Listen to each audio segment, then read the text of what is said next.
On my 30th birthday, my parents took the $1,500,000 I'd saved for 10 years. Dad chuckled, "Thanks, your money will fund your sister's future." And Mom said, "You would have squandered it anyway." I laughed too, because what they stole was the trap I'd set for them. Can you imagine spending over a decade of your life, working your fingers to the bone, saving every penny, building a future brick by excruciating brick, only for your own parents to casually steal it all? And then, they laugh in your face, telling you it was for your sister's future, because you would have just wasted it anyway. Yeah, that was my 30th birthday. But what they didn't know, what they couldn't know, the money they so gleefully took was actually the first step into a trap I'd spent months setting just for them. My name's Tammy, and I'm a 30-year-old financial analyst from Boston. But before I became someone who could even have $1.5 million to be stolen, I was just a kid growing up in a middle-class suburb, learning very quickly where I stood in our family. From the moment I can remember, it was always two roles. I was the responsible, hard-working older daughter. And then there was Hannah, the golden child, the one who could do no wrong. This wasn't some subtle, unspoken dynamic. It was the foundation of our entire family. Our modest two-story colonial house felt like it had an invisible line drawn right through it. Hannah's achievements, no matter how tiny, were celebrated like national holidays. Mine? A polite nod, if I was lucky. I remember when Hannah won some participation trophy in soccer, they framed it. When I won the state mathematics competition in 8th grade, they missed the ceremony. Why? Because Hannah had a minor cold. It stung. Deeply. My dad was a banker, which meant a comfortable salary, but also brought his controlling financial tendencies right into our home. Every penny was tracked, every expense justified, unless, of course, it was for Hannah. My mom stayed home until we were older, then worked part-time, mostly for socializing. Her real job, it seemed, was enabling Hannah's increasingly expensive whims and making excuses for her behavior. By 12, I developed an intuitive understanding of money that honestly surprised even my father. While other kids blew their allowance on candy, I opened a savings account. I started babysitting, charging fair rates, building this small, but growing, nest egg. Money gives you choices, I'd whisper to myself, a mantra against Hannah's taunts about me being boring or obsessed with saving. The irony was never lost on me when she dropped out of college the first time, claiming the business program was too restrictive for her creative mind. Our parents funded a 6-month, finding herself, trip to Europe. A few years later, she dropped out of an art program after they'd already paid $30,000 in tuition, and they bought her a brand new car to cheer her up. Meanwhile, I put myself through Boston University with academic scholarships and working 20 hours a week at the campus bookstore and as a research assistant. It was exhausting. This pattern, this painful, infuriating pattern, continued through our 20s. Hannah would embark on some expensive new project, abandon it halfway through, and be showered with comfort and more money. I would work harder, save more, and get lectures about enjoying life while you're young. The cognitive dissonance was staggering. "Tammy, not everyone is as naturally disciplined as you," my mother would sigh when I dared to question why I had to pay for my own car insurance while they covered Hannah's. "Your sister just needs more support to find her way." This wasn't typical sibling rivalry. This was a systematic, soul-crushing devaluation of my efforts, alongside an unsustainable inflation of Hannah's worth. When I graduated summa cum laude and landed a position at a respected financial firm, my parents hosted a small, almost obligatory dinner. When Hannah completed a 3-week photography workshop, they threw a gallery party at our house, inviting extended family and friends to buy her overpriced, out-of-focus landscapes. The final, gut-wrenching straw came during my senior year of college. I discovered my parents had used the small college fund my grandparents had left me to pay off Hannah's credit card debt. My grandparents, who loved me unconditionally, had left me something, and it was gone. When I confronted my father, he became instantly defensive. "We'll pay you back, of course," he said dismissively, like it was pocket change. But Hannah was in real trouble. Those collection agencies were calling day and night. "You've always been able to take care of yourself. That night, something inside me broke. And then, something else hardened. I made a decision that would shape the next decade of my life. I would become so financially independent, so successful, that I would never, ever need to rely on my family for anything. I would build wealth not just as security, but as an impenetrable armor against their manipulation and favoritism. Little did I know, this decision would eventually lead to both the greatest betrayal and the most satisfying victory of my entire life. After Boston University, I hit the ground running. While my peers took time off to travel, I had a crystal clear vision. Financial independence wasn't just a goal, it was my mission. I secured a position at Wentworth Financial, a prestigious firm known for its aggressive investment strategies. The starting salary was good, but it was their performance-based bonus structure that truly attracted me. I knew I could shine there. We don't usually hire straight out of undergraduate programs, the hiring manager had told me, but your financial models were superior to candidates with MBAs. That lit a fire under me. From day one, I approached my career with almost military precision. I arrived at the office by 6:30 a.m. every morning to analyze Asian market closings before anyone else arrived. I volunteered for the complex, unwanted accounts that nobody else touched. I built financial models in my free time, testing theories against historical data. By 24, I was managing small client portfolios. By 26, I was promoted to senior analyst, the youngest in the company's history. My annual income had tripled, but my lifestyle? Virtually unchanged.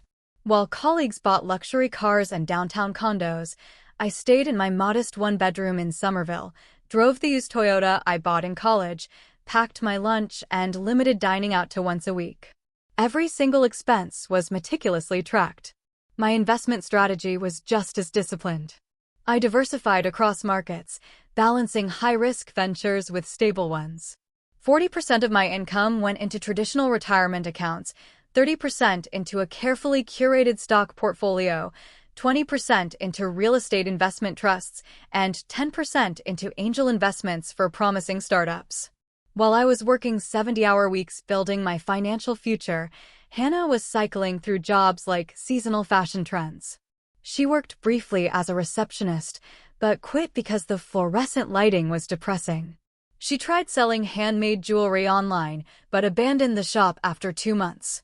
Each failure was met with unwavering parental support, both emotional and, more importantly, financial. Your sister is a free spirit, my mother would explain during our monthly phone calls. Not everyone is cut out for the corporate grind like you, honey. The inequality was glaring. Hannah lived in a downtown apartment they subsidized, drove a car they had financed, and received regular gifts to cover her expenses. I, meanwhile, had been financially independent since college graduation, yet I was still expected to contribute to family birthday presents and holiday celebrations. When I turned 20, my father had insisted I open a joint account with my parents for family security purposes. His banking background made the request seem reasonable at the time. It's just good financial planning, he explained. If anything happens to you, we need to be able to manage your affairs without legal complications. Young and still somewhat trusting, I agreed. But I made sure to maintain separate accounts for the vast majority of my finances. Over the years, small amounts would flow into that joint account, primarily for family-related expenses. What my father didn't know was that I tracked every cent with precision, maintaining spreadsheets that documented all activities in that account. It was a habit I'd kept since my Blue Ledger book days. As my wealth grew, so did my father's interest in my financial affairs.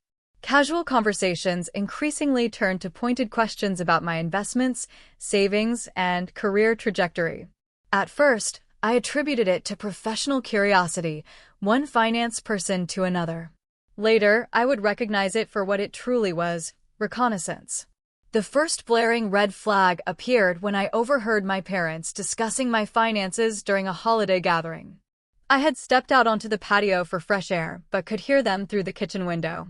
She must have close to $1 million by now, my father said quietly. Maybe more with those tech investments she mentioned. My mother replied, "Do you think she would help with Hannah's situation? After all, families should support each other." "We'll figure something out," he responded. a tone that sent a shiver, cold and sharp, right down my spine. She's always been practical about money. I stood frozen, the cool night air suddenly insufficient to calm my racing heart. They weren't discussing asking for my help. The conversation carried undertones of entitlement, as if my money were a shared family resource rather than the result of my decade of sacrifice and hard work. That night marked the beginning of my suspicions. I had no idea how absolutely justified they would become. The warning signs accumulated gradually, like storm clouds building on the horizon before a devastating hurricane. Each incident on its own might have been dismissed as coincidence or ordinary family dynamics. But together, they formed a pattern that became impossible to ignore. The first significant incident occurred when Hannah announced her third business venture in 2 years, an upscale pet boutique selling handcrafted accessories for dogs and cats. Despite having no experience in retail, animal care, or crafting, my parents funded the entire startup to the tune of $70,000.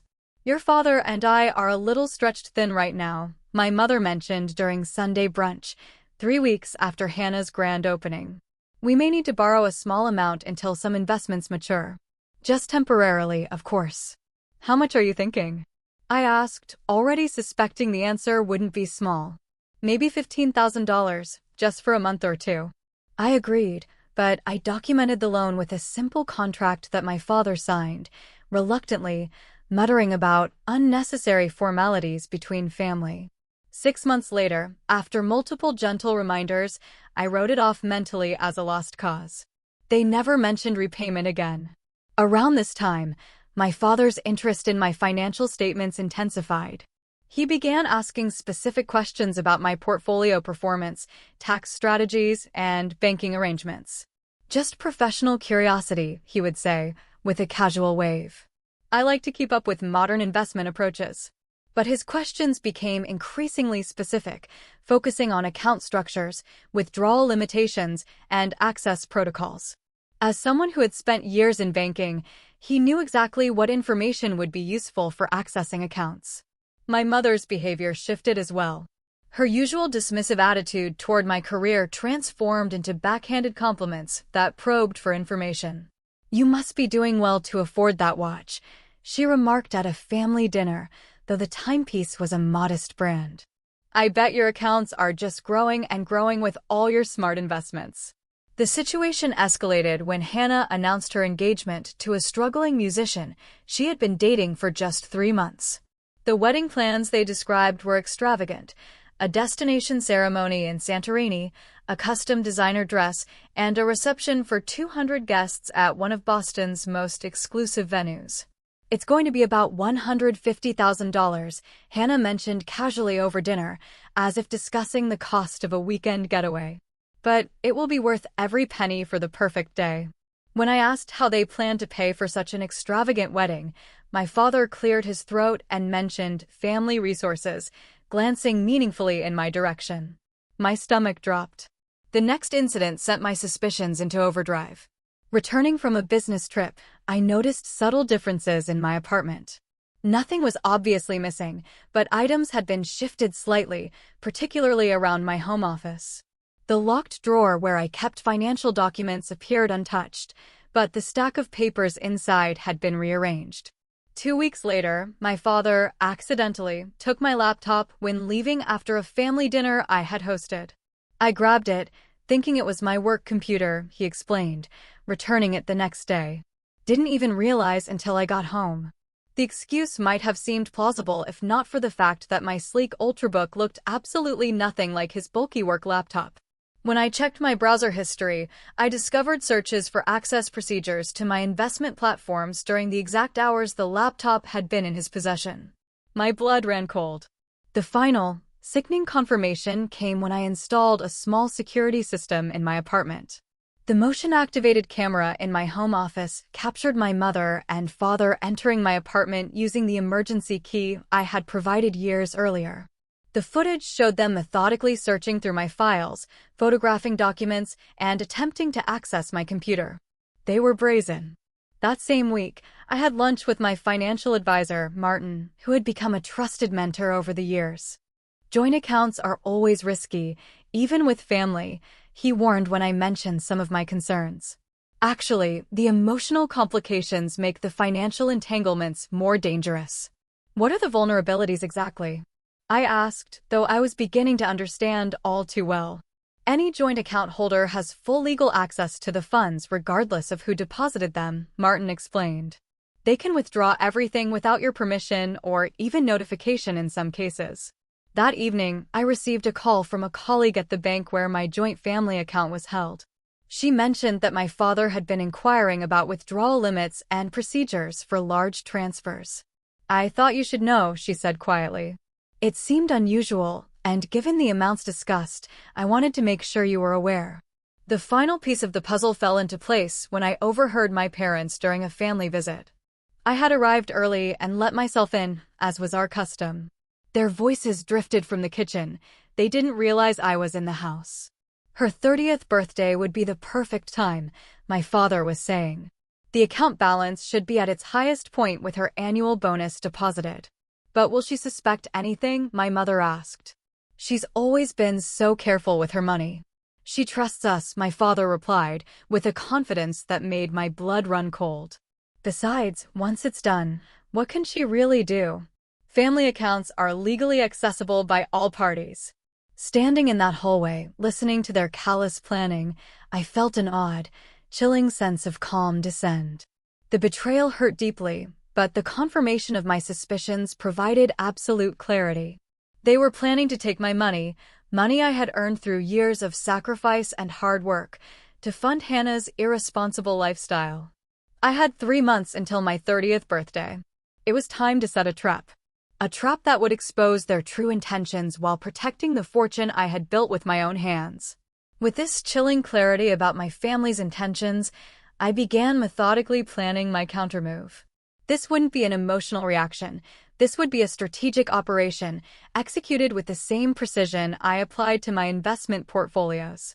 I had 6 months until my 30th birthday, and I intended to use every single day. First, I needed expert help. I scheduled meetings with 3 key professionals: Diana Chin, a forensic accountant specializing in financial fraud; Robert Kessler, an attorney focusing on family financial disputes; and Marcus Jones, a cybersecurity expert. I shared my suspicions and evidence with each of them, carefully building my team. What you're describing is unfortunately common, Diana told me during our initial consultation. Family financial exploitation follows patterns, and your parents' behavior checks multiple boxes. The good news is that with advanced knowledge, we can create protective countermeasures. The plan we developed was multi-layered and intricate. The most critical first step was securing my actual wealth. Over 2 months, I methodically transferred my real assets, totaling approximately $5.8 million, into new, secure accounts under complex legal structures. I established an irrevocable trust with myself as the sole beneficiary, created 3 limited liability companies in different states, and opened accounts with financial institutions that had no connection to my parents or their usual banks. The key is compartmentalization and legal barriers, Robert explained as we reviewed the structures. We're creating enough layers that, even if they discovered one, they couldn't penetrate the entire system. With my actual wealth secured, I turned to creating the decoy. I maintained the joint family account, but I transformed it into an elaborate honeypot. I transferred $1.5 million into it, an amount significant enough to be incredibly tempting, but representing only about 25% of my total wealth. The source of these funds was crucial for believability. I liquidated some visible investments that my father had known about, deposited my year-end bonus publicly, and made several large transfers that would appear in statements my parents might access. Marcus, my cybersecurity expert, helped create a digital trail leading directly to this account. We need to make the target obvious without appearing to be a setup, he explained as he implemented subtle digital breadcrumbs. We created fake financial planning documents on my laptop, suggesting the joint account contained the bulk of my savings. We established email notifications that would alert me instantly to any access attempts or withdrawal activities. The best traps don't look like traps, Marcus reminded me. They look like opportunities. Meanwhile, I installed additional hidden cameras in my apartment, focusing on areas where financial documents were stored. I recorded all phone conversations with my parents, carefully creating situations where they might reveal their intentions. I documented every instance of them asking about my finances, photographing my documents, or accessing my property without proper permission. I was building an ironclad case. To make the bait even more enticing, I began dropping casual mentions of a major investment plan I was considering after my 30th birthday. I've been thinking about making a significant change to my portfolio structure after my birthday, I mentioned during a family dinner 3 months before the date. A sort of financial milestone to mark 3 decades. My father's eyes lit up instantly. What kind of changes are you considering? Perhaps I could offer some advice. Nothing concrete yet, I replied casually, but it would involve consolidating accounts for more efficient management. Probably moving everything into 1 or 2 primary holdings, temporarily. This conversation achieved exactly what I intended. My father began calling more frequently, always finding ways to steer conversations toward my birthday plans and financial arrangements. My mother suddenly wanted weekly lunch dates, during which she would probe for details about my accounts and investments. I created fake financial statements showing increasing deposits into the joint account, leaving them accidentally visible during family visits. I made phone calls within earshot, discussing the consolidation of my assets for a major post-birthday investment opportunity. 2 months before my birthday, I tested the trap. I left my laptop open with the joint account statement visible while stepping away during a family dinner at my apartment. The security camera captured my father approaching the computer, taking photos of the screen with his phone, and returning to his seat before I came back from the kitchen. 1 month before my birthday, I hired a private investigator to document my parents' activities. He reported they had visited 3 different banks, inquiring about large transfers and withdrawal procedures. They had also consulted with a financial advisor specializing in sudden wealth management. With 2 weeks remaining, I verified all legal protections were in place. Robert confirmed that we had documented enough evidence to pursue criminal charges for financial exploitation if necessary. Diana had created forensic documentation of all my true assets, establishing clear ownership separate from the decoy account. Are you prepared for the personal fallout? Robert asked during our final preparation meeting. Legal protection is one thing, but this will permanently alter your family relationships. I considered his question carefully. My family relationships have been built on exploitation for years, I replied after a moment. I'm not destroying something healthy. I'm exposing something toxic. I'm ready. The final step was psychological preparation. I worked with a therapist specializing in family trauma to process the emotions surrounding the planned betrayal and its aftermath. I needed to be clear-headed when the moment arrived. The night before my 30th birthday, I reviewed every element of the trap. The decoy account was funded and visible. My real wealth was secured behind multiple legal and technical barriers. Recording devices were in place to document whatever occurred. My team was on standby for immediate response. Everything was ready. All that remained was to watch my own birthday party become the scene of the most significant betrayal and counterattack of my life. My 30th birthday fell on a Saturday in early autumn. The day dawned crisp and bright, with just enough chill in the air to justify the cashmere sweater I had chosen. I dressed carefully, applying makeup that made me look slightly more vulnerable than usual. Today's performance required me to appear unsuspecting, emotionally open. My parents had insisted on hosting the celebration at their home, an unusual offer, given their typical indifference to my milestones. Now, I understood the ulterior motive behind their sudden enthusiasm. We want to make this birthday special, my mother had said. 30 is a big milestone after all. I arrived at 1 p.m. to find the house decorated with balloons and a happy 30th birthday banner hanging in the living room. The effort seemed hollow, knowing what I knew, but I performed surprise and gratitude convincingly.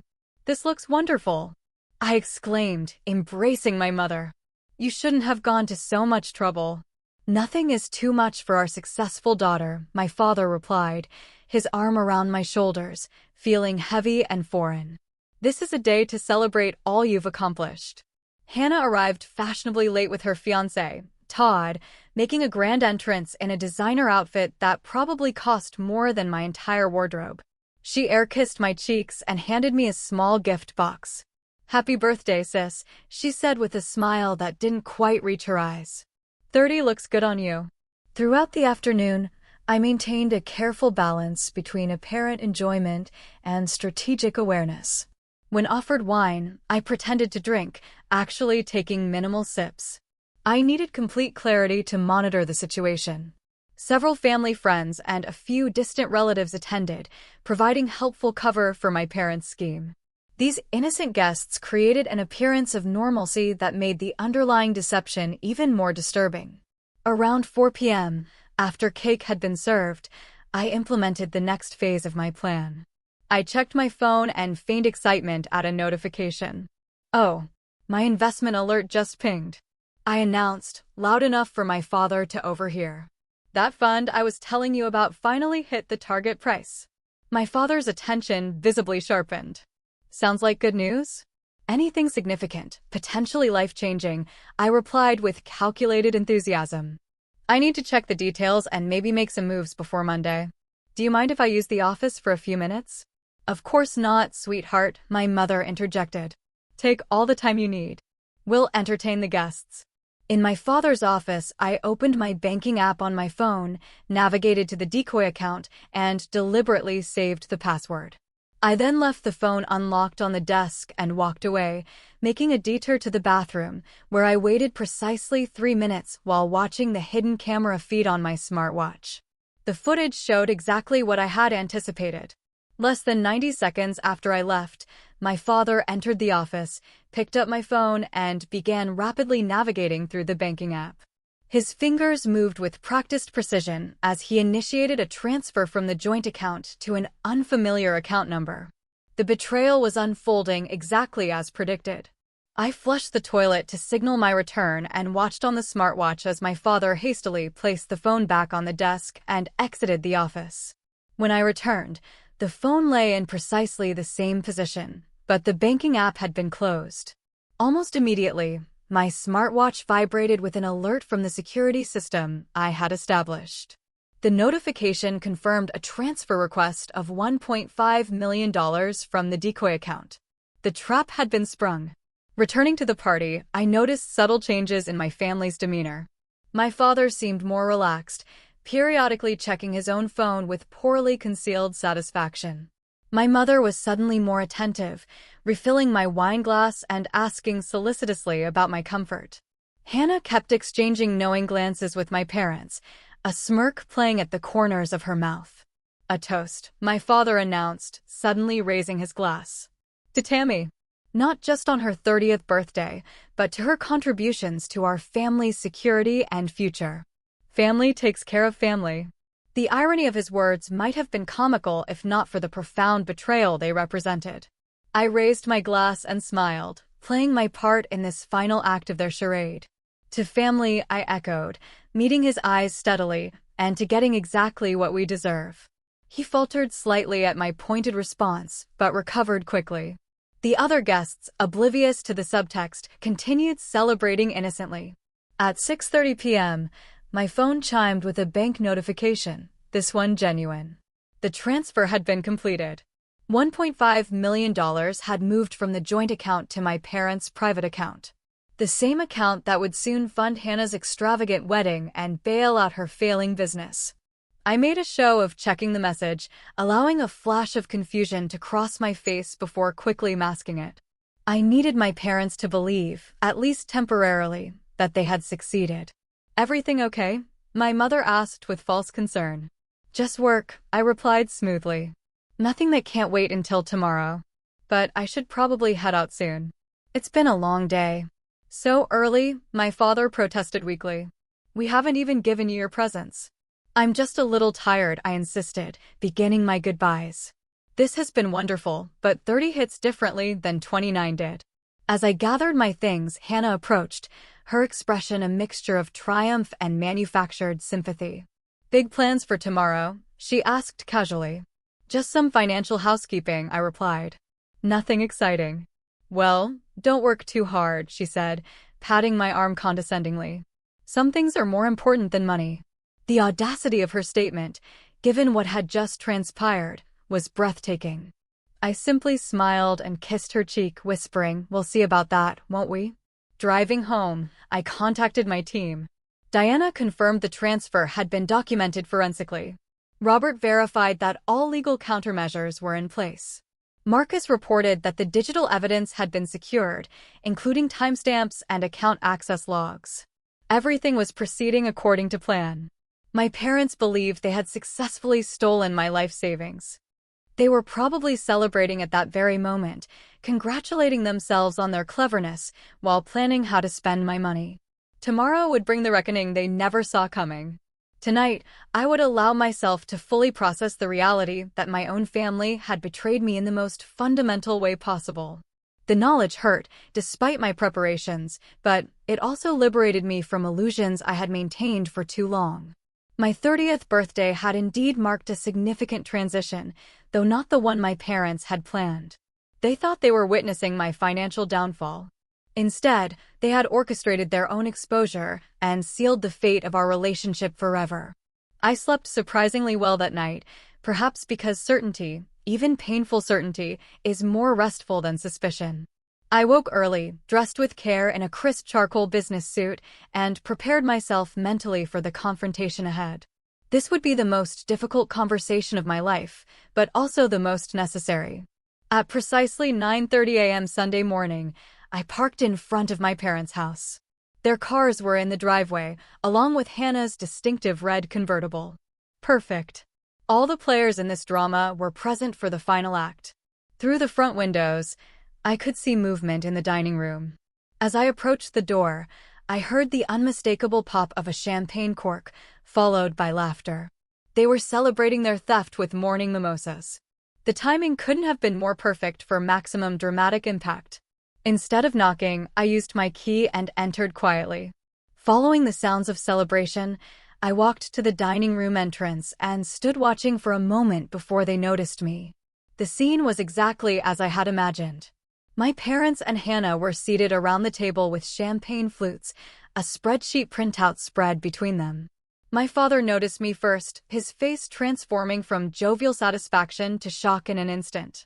The champagne flute in his hand tilted dangerously, spilling onto the white tablecloth. "Tammy," my mother exclaimed hastily, trying to cover the financial documents with a napkin. "We didn't expect you this morning." "Clearly," I replied, stepping into the room. My voice was calm, betraying none of the emotional turmoil beneath. "Don't stop the celebration on my account. It seems quite festive." Hannah immediately stood up. "I just remembered I have an appointment," she mumbled, gathering her purse. "Sit down, Hannah," I said, my tone leaving no room for argument. "This concerns you too." Something in my manner must have conveyed the futility of resistance, because she slowly sank back into her chair. "What's this about, Tammy?" my father asked, attempting to regain his authoritative demeanor. "We were just having a family brunch." "With champagne and financial statements?" I raised an eyebrow. "Interesting brunch menu." I placed my briefcase on the table and opened it, deliberately removing a folder containing bank statements. "I received an interesting notification yesterday during my birthday party," I continued. "A notification about a transfer of $1.5 million from my account. You wouldn't know anything about that, would you?" My father's expression hardened into defiance. "That was a joint account, Tammy. Legally accessible to all parties." The admission was so immediate, so devoid of even attempted denial, that I almost admired his audacity. "So, you admit to taking my money without discussion or permission?" I clarified. "We didn't take anything that wasn't legally available to us," my mother interjected, her voice shrill with defensive indignation. "Family resources should support family needs." "And what family needs required stealing $1.5 million from your daughter?" I asked, my voice remaining steady. "Your sister's wedding, for one," my father replied, gaining confidence in his justification. "Hannah deserves a proper start to married life, and her business needs capital to truly succeed. You have more than enough with your fancy job and investments." I nodded thoughtfully, then removed a small recorder from my pocket and placed it on the table. I pressed play, and their voices filled the room. My father's voice emerged crystal clear. Her 30th birthday would be the perfect time. The account balance should be at its highest point with her annual bonus deposited. My mother's recorded voice followed. But will she suspect anything? She's always been so careful with her money. And then my father again. She trusts us. Besides, once it's done, what can she really do? Family accounts are legally accessible by all parties. The color drained from both their faces as their conspiracy played out in their own voices. I stopped the recording and placed the device back in my pocket. That's just one of several recordings documenting your planned theft, I informed them calmly. I also have video of you searching my apartment, accessing my computer without permission, and photographing my financial documents. Dad, I have footage of you using my phone yesterday to initiate the transfer. Hannah had been silently watching this exchange, but now she found her voice. You were spying on them. That's sick, Tammy. They're your parents, she declared.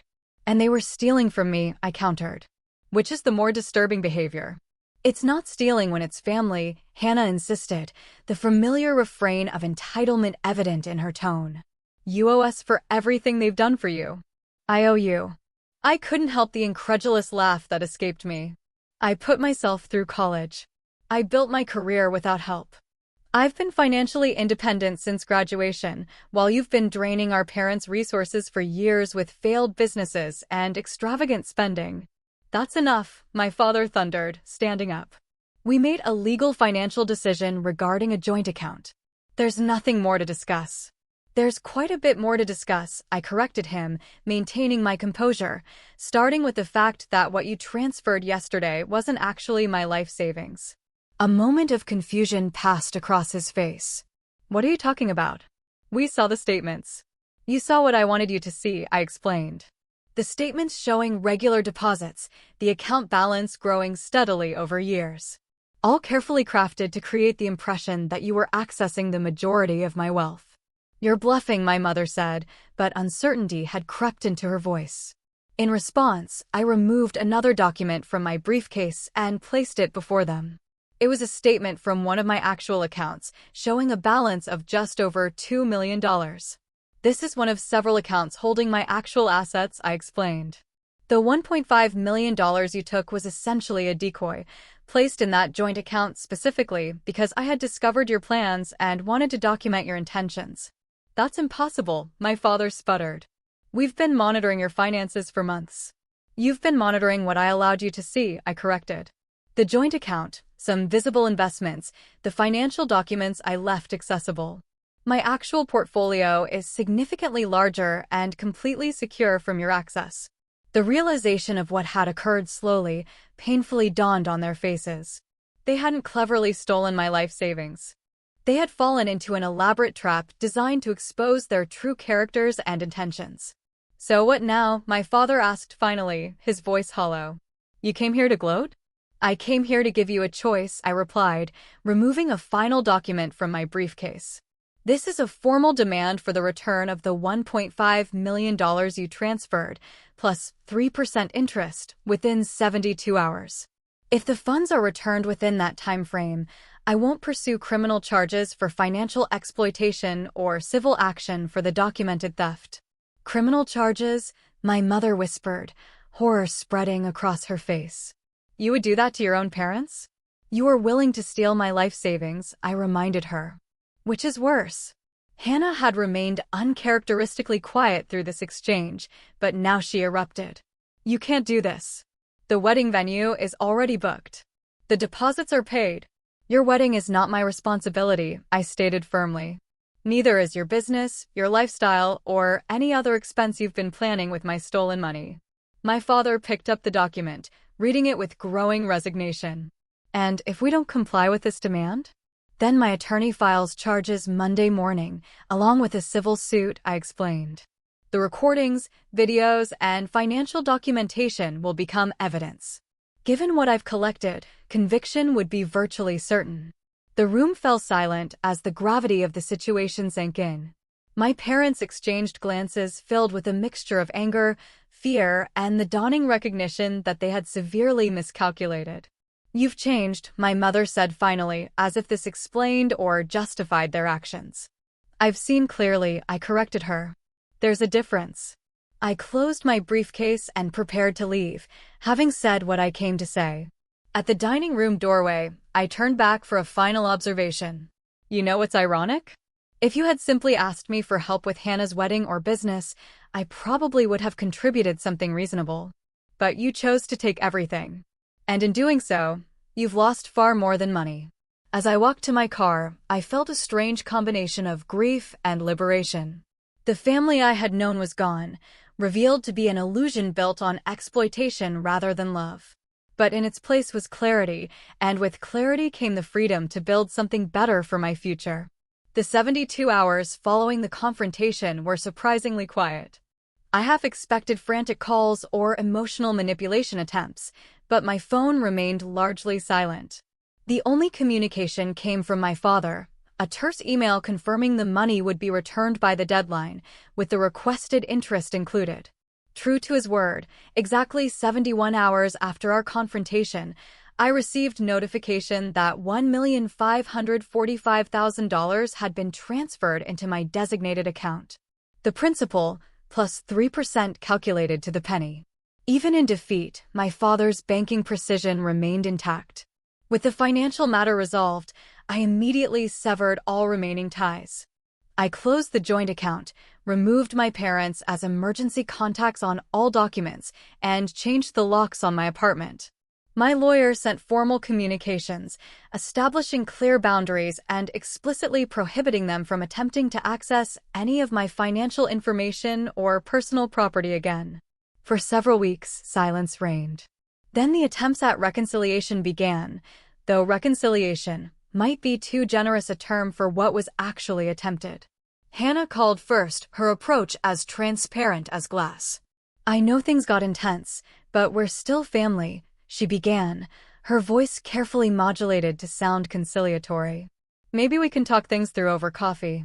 What specifically would you like to discuss, Hannah? I asked, already knowing the answer. A brief hesitation. Well, about the wedding, actually. The venue is requiring the full payment earlier than expected, and with what happened. I ended the call politely but firmly. 2 days later, my mother tried a different angle, emphasizing family loyalty and attempting to reframe their actions as misguided concern for my financial well-being. We only wanted to make sure your money was being properly managed, she insisted. Your father has decades of experience in banking, after all. Managing my money by transferring it to your account without my knowledge? I questioned. That explanation doesn't align with the recorded evidence. My father never called directly, instead sending a formal letter that acknowledged irregularities in their approach, while still maintaining they had acted with the family's best interests at heart. The letter concluded with a request to move forward in a productive manner, which I correctly interpreted as another attempt to access my resources. I responded to each attempt with consistent, firm boundaries. I wasn't angry anymore, just resolved. The clarity I had gained was too valuable to sacrifice for the illusion of family harmony that had never truly existed. During this period of readjustment, I focused on rebuilding other aspects of my life. I moved from my modest apartment to a secure luxury condominium in downtown Boston with proper security systems and a doorman who screened all visitors. The space became my sanctuary, decorated exactly to my preferences, without consideration for anyone else's opinions. I found unexpected support in a therapy group for survivors of family financial exploitation. The stories shared there confirmed that my experience, while painful, was far from unique. Many successful people discovered their achievements made them targets for family members who felt entitled to the fruits of their labor. The hardest part isn't the money, shared one woman whose siblings had systematically drained her small business accounts. It's accepting that the people who should love you most see you as nothing more than a resource to be exploited. Those words resonated deeply. The theft attempt had never really been about money. It was about value and respect, or the lack thereof. My family had never seen me as a person deserving of the same consideration they gave Hannah. I was the reliable one, the responsible one, the one who could be taken from without consequence. Professionally, I channeled my experience into a new specialization within my firm, developing financial protection strategies for high-earning individuals, particularly women. I created educational programs on financial independence and security, speaking at conferences and writing articles on recognizing and preventing exploitation. 6 months after the confrontation, I established the Financial Independence Foundation, providing resources, education, and legal support for young women establishing careers in male-dominated fields. The foundation quickly gained recognition for its practical approach to financial empowerment and protection. Through this work, I built meaningful connections with people who valued my knowledge and respected my boundaries. These relationships, based on mutual respect rather than obligation or exploitation, formed the foundation of a chosen family that proved far more supportive than my biological one had ever been. Among these new connections was Daniel, a corporate ethics attorney I met at a financial security conference. Unlike previous relationships where I had maintained careful distance, I found myself able to trust Daniel's genuine interest in me as a person, not as a financial resource. Our relationship developed slowly, built on shared values and transparent communication about expectations, including financial ones. "I've never met someone so clear about their boundaries," he told me over dinner one evening. "It's refreshing to know exactly where I stand." Clarity came at a high price, I admitted, but I wouldn't trade it, even to have my family back as they were. On my 31st birthday, instead of a tense family gathering, I hosted a vibrant celebration with my chosen family of close friends, colleagues, and mentoring relationships. The contrast between this genuine celebration and the previous year's deceptive event couldn't have been more stark.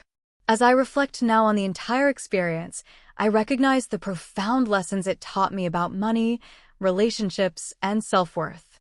Money doesn't just provide material security, it reveals character. When significant sums are involved, people show their true priorities and values.